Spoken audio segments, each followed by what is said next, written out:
Bonjour, bienvenue à toutes et à tous sur Cocotte TV. Aujourd'hui, nouveau guide qui porte sur les SSD. Nous allons vous montrer comment upgrader ou comment changer un SSD dans votre ordinateur de bureau.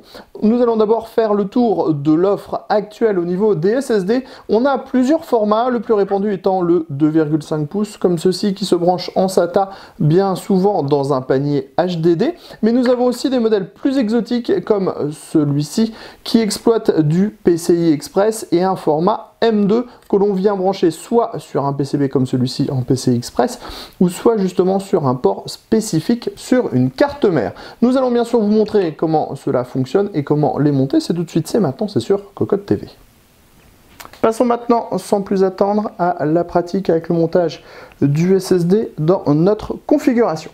Tout d'abord, si vous voulez utiliser le SSD comme disque système, ce qui est plutôt mieux puisque c'est beaucoup plus rapide qu'un disque dur, il faudra soit cloner votre système avec un logiciel qui est dans 99% des cas fourni avec le SSD, ou alors il faudra partir d'une installation neuve et retransférer après vos données perso du disque dur au SSD.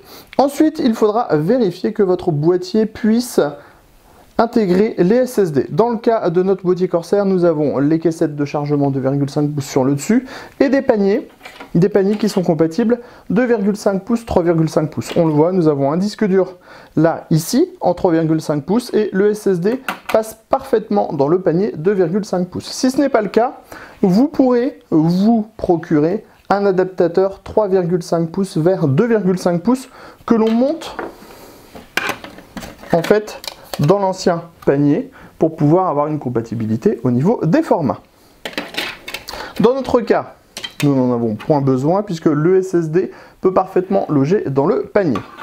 Alors, premier cas de figure, on installe un SSD en plus du système, du disque dur. On prend donc le SSD, on vérifie qu'il se monte sur le panier. Vous voyez ici, il a fallu retirer les petites tiges en fer pour une meilleure compatibilité. Ensuite, on vérifie les trous de fixation. On utilise quelques vis, 4 au total.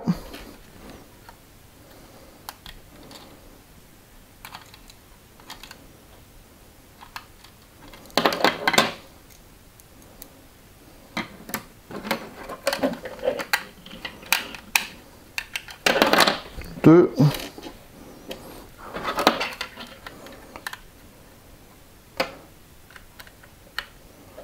La troisième.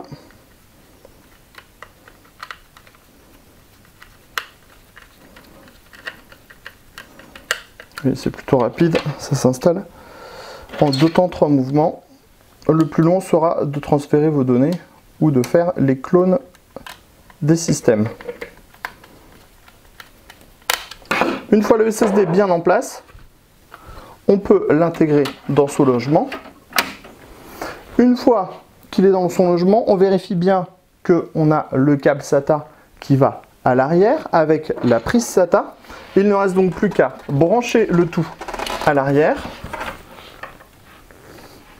Donc on prend le câble SATA qu'on vient insérer dans la fiche données et le câble SATA alimentation que l'on vient insérer dans la fiche alimentation du SSD. Le SSD est câblé, il suffit de démarrer, aller dans le BIOS et proposer le démarrage sur le SSD afin de l'avoir dans le système d'installation de Windows par exemple. Donc on le voit, c'est donc assez rapide à faire et très simple. Après vous pouvez par exemple craquer pour un SSD de type PCI Express comme nous vous avons montré tout à l'heure.